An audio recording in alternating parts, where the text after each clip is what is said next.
नमस्कार साथियों, स्वागत है आपका हमारे YouTube चैनल में। आप छत्तीसगढ़ की किस जगह से हमारे समाचार सुन रहे हैं, कृपया कमेंट बॉक्स में लिखकर हमें ज़रूर बताएं।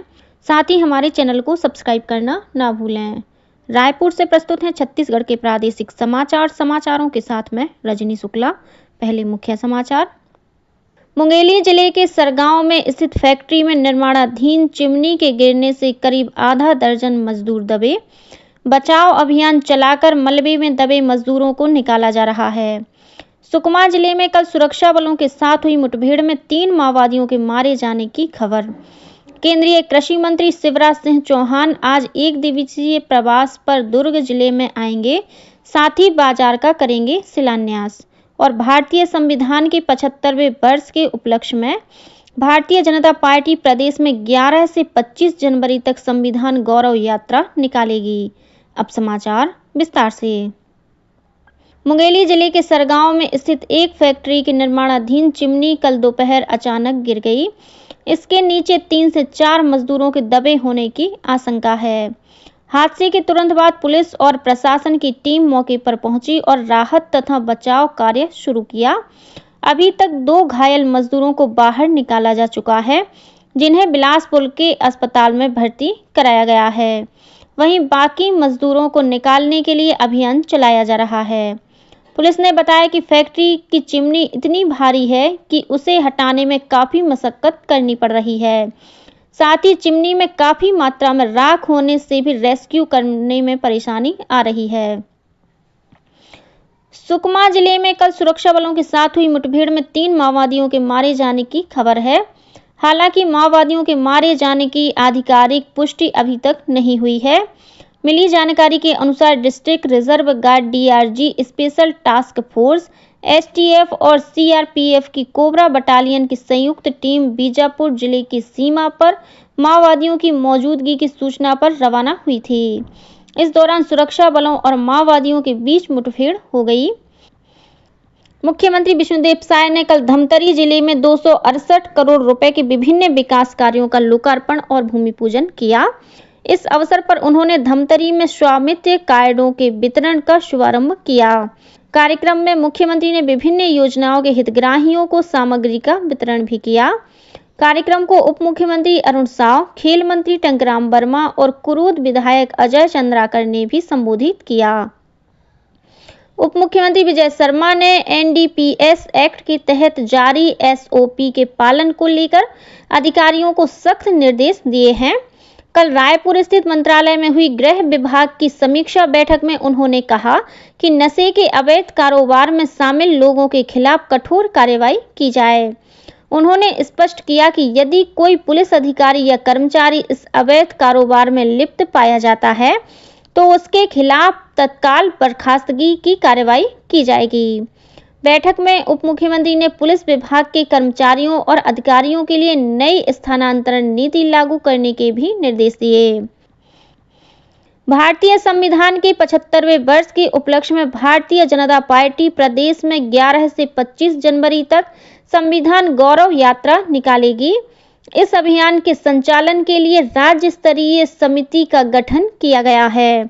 इस समिति के संयोजक पूर्व नेता प्रतिपक्ष नारायण चंदेल बनाए गए हैं। वहीं भाजपा विधायक गुरु खुशवंत साहिब समिति के सह संयोजक होंगे। नीलकंठ टेकाम अनुसूचित जाति मोर्चा के प्रदेश अध्यक्ष नवीन मार्कंडेय और किरण बघेल को सदस्य नियुक्त किया गया है। संविधान गौरव अभियान समिति के प्रदेश संयोजक नारायण चंदेल ने बताया कि इस यात्रा के तहत सभी प्रदेशों की राजधानी और प्रमुख केंद्रों पर 50 गोष्ठियों का आयोजन किया जाएगा। इन गोष्ठियों में केंद्र सरकार के मंत्री और भाजपा के वरिष्ठ नेता शामिल होंगे। उन्होंने बताया कि यात्रा के दौरान सभी जिला केंद्रों में अनुसूचित जाति मोर्चा द्वारा हमारा संविधान हमारा स्वाभिमान विषय पर गोष्ठियों का आयोजन भी किया जाएगा। वहीं स्कूल, कॉलेज, विश्वविद्यालय और सभी शिक्षण संस्थानों में क्विज, निबंध और भाषण प्रतियोगिता आयोजित की जाएगी। बीजापुर जिले में पत्रकार मुकेश चंद्राकर की हत्या के मामले में गठित विशेष जांच समिति एसआईटी की टीम बीजापुर पहुंचकर जांच पड़ताल कर रही है। टीम ने घटना स्थल पर आरोपियों से पूरी वारदात को रिक्रिएट करवाया। एसआईटी ने 50 से अधिक लोगों से पूछताछ की और सभी पूछताछ, तलाशी तथा जब्ती कार्रवाइयों की वीडियोग्राफी भी करवाई। महिला और बाल विकास मंत्री लक्ष्मी राजवाड़े ने शासकीय योजनाओं के क्रियान्वयन में किसी भी प्रकार की लापरवाही बरतने पर अधिकारियों के खिलाफ सख्त कार्रवाई करने के निर्देश दिए हैं। श्रीमती राजवाड़े ने कल मंत्रालय में महिला और बाल विकास विभाग के कार्यों की समीक्षा की। बैठक में उन्होंने पोषण ट्रैकर में 100% एंट्री नहीं करने वाले अधिकारियों के वेतन से अंतर की राशि का भुगतान करने के भी निर्देश दिए। केंद्रीय कृषि मंत्री शिवराज सिंह चौहान आज 10 जनवरी को छत्तीसगढ़ के एक दिवसीय दौरे पर रहेंगे। जानकारी के अनुसार केंद्रीय कृषि मंत्री आज सुबह विशेष विमान से रायपुर पहुंचेंगे। इसके बाद वे दुर्ग जिले के नगपुरा पहुंचकर जैन मंदिर में पूजा अर्चना करेंगे। कृषि मंत्री नगपुरा के आत्मानंद स्कूल में आयोजित प्रधानमंत्री आवास योजना कार्यक्रम में शामिल होंगे। इसके बाद श्री चौहान कुम्हारी के मिनी स्टेडियम में आयोजित किसान मेला कार्यक्रम में शामिल होंगे और देश के पहले साथी बाजार का दुर्ग में शिलान्यास करेंगे। साथी बाजार में मॉल जैसी सुविधाएं उपलब्ध होंगी। यहां multiplex theatre, game zone, food zone के अलावा किसानों की आय दोगुनी करने हेतु एग्री मॉल और कोल्ड स्टोरेज जैसी व्यवस्था होगी। इस कार्यक्रम में शामिल होने के बाद केंद्रीय कृषि मंत्री शिवराज सिंह चौहान हेलीकॉप्टर से रायपुर आकर विशेष विमान से रायपुर से भोपाल के लिए रवाना हो जाएंगे। मुख्य सचिव अमिताभ जैन ने प्रदेश के सभी शासकीय विभागों के लिए आदेश जारी किया है कि सभी कर्मचारी यातायात नियमों का पालन करें और सुरक्षा बेल्ट तथा हेलमेट का उपयोग अनिवार्य रूप से करें। उन्होंने सड़क दुर्घटनाओं में शासकीय कर्मियों की मृत्यु और गंभीर हादसे पर चिंता जताई है। प्रदेश के खिलाड़ियों को बेहतर प्रशिक्षण सुविधा प्रदान करने के उद्देश्य से नारायणपुर में मलखंभ अकादमी की स्थापना की जाएगी। इस अकादमी के लिए राज्य सरकार ने 13 नए पदों के सृजन को मंजूरी दे दी है। मलखंभ अकादमी में अंतर्राष्ट्रीय स्तर की अत्याधुनिक सुविधाएं और प्रशिक्षकों की व्यवस्था की जाएगी, जिससे खिलाड़ियों को उच्च स्तरीय प्रशिक्षण प्राप्त होगा। भारतीय सेना भर्ती कार्यालय द्वारा अग्निवीर में भर्ती के लिए इच्छुक अभ्यर्थियों से 27 जनवरी तक ऑनलाइन आवेदन आमंत्रित किए गए हैं। इस भर्ती प्रक्रिया में केवल वे अभ्यर्थी आवेदन कर सकते हैं जिनका जन्म 1 जनवरी 2005 से 1 जुलाई 2008 के बीच हुआ है। इस भर्ती के लिए पुरुष और महिला दोनों अविवाहित अभ्यर्थी पात्र होंगे। इंडियन एसोसिएशन ऑफ पैथोलॉजिस्ट के छत्तीसगढ़ चैप्टर की वार्षिक कॉन्फ्रेंस आज 10 जनवरी से रायगढ़ के शासकीय मेडिकल कॉलेज में आयोजित की जाएगी। 12 जनवरी तक चलने वाली इस कॉन्फ्रेंस में छत्तीसगढ़ के अलावा देश के विभिन्न भागों से विशेषज्ञ चिकित्सक और पीजी छात्र भी शामिल होंगे। इस कॉन्फ्रेंस का विषय पैथोलॉजी में रोगों की प्रकृति के रहस्यों का पता लगाना है।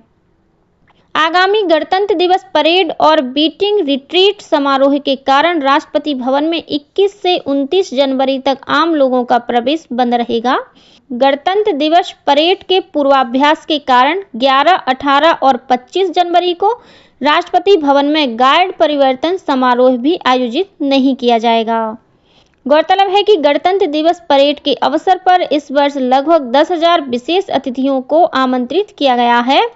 इनमें सरपंच, आपदा राहत कार्यकर्ता, सर्वश्रेष्ठ प्रदर्शन करने वाले जल योद्धा, हथकरघा और हस्तशिल्प कारीगर, मन की बात प्रतिभागी, माई भारत स्वयंसेवक, पूर्वोत्तर राज्यों के अतिथि और सर्वश्रेष्ठ स्टार्टअप शामिल हैं।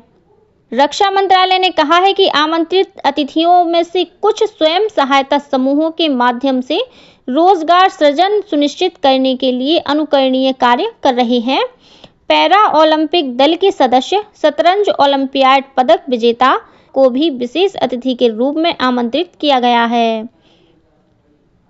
परीक्षा पर चर्चा के 8वें संस्करण के लिए देश विदेश से छात्रों, शिक्षकों और अभिभावकों से 2 करोड़ 70 लाख से अधिक पंजीकरण प्राप्त हुए हैं। इस कार्यक्रम के लिए mygov.in पोर्टल पर ऑनलाइन पंजीकरण 14 दिसंबर को शुरू हुआ था और इस महीने की 14 तारीख तक इसके लिए आवेदन किया जा सकेगा। केंद्रीय गृह मंत्रालय ने सभी राज्यों और केंद्र शासित प्रदेशों से अनुरोध किया है कि वे देश से टीबी रोग समाप्त करने की केंद्र सरकार की प्रतिबद्धता के तहत जेलों और सुधार संस्थानों में क्षय रोग उन्मूलन के लिए 100 दिन का अभियान शुरू करें। मंत्रालय ने एक पत्र के जरिए सभी राज्यों और केंद्र शासित प्रदेशों से जांच शिविर आयोजित करने और सभी जेलों में टीबी रोग से संबंधित सूचना, शिक्षा और संचार सामग्री प्रदर्शित करने को कहा है। और अब पेश है मौसम का हाल। मौसम विभाग के अनुसार हवा की दिशा में परिवर्तन होने से प्रदेश के न्यूनतम तापमान में आज से मामूली वृद्धि संभावित है। मौसम वैज्ञानिक HP चंद्रा ने बताया कि अगले 3-4 दिनों में प्रदेश का मौसम बदलेगा।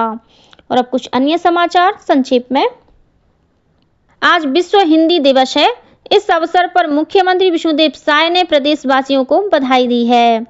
जांजगीर चांपा जिले के झलमला उप स्वास्थ्य केंद्र को स्वास्थ्य सुविधाओं के क्षेत्र में राष्ट्रीय स्तर का गुणवत्ता सर्टिफिकेट प्रमाण पत्र मिला है।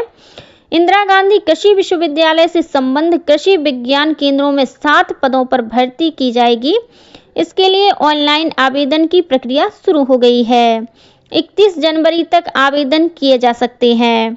छत्तीसगढ़ माध्यमिक शिक्षा मंडल ने DLED पाठ्यक्रम के लिए नामांकन और परीक्षा की तिथियां घोषित कर दी हैं। प्रथम और द्वितीय वर्ष के छात्रों को ऑनलाइन आवेदन करना होगा। गौरेला पेंड्रा मरवाही जिले के टीकर कला में 15 जनवरी को जिला स्तरीय प्लेसमेंट कैंप का आयोजन किया जाएगा। गौरेला पेंड्रा मरवाही जिले के मल्हार स्थित PM श्री स्कूल जवाहर नवोदय विद्यालय में प्रवेश के लिए 18 जनवरी को परीक्षा होगी। कबीरधाम जिले की पिपरिया पुलिस ने लगभग 15 किलो गांजे के साथ 2 तस्करों को गिरफ्तार किया है। जब्त गांजे की कीमत करीब 4.5 लाख रुपए बताई गई है। बस्तर वनमंडल, वन उड़नदस्ता रायपुर और wild life trust of India की संयुक्त टीम ने 43 किलो पेंगोलिन स्केल्स जब्त किया है। वन विभाग की टीम ने इस मामले में 3 आरोपियों को अलग अलग स्थानों से गिरफ्तार किया है। और रायपुर जिला प्रशासन ने कल टेमरी गांव में शासकीय जमीन पर अवैध कब्जे पर बुलडोजर चलाया। इसी के साथ छत्तीसगढ़ के समाचारों का ये बुलेटिन समाप्त हुआ। नमस्कार।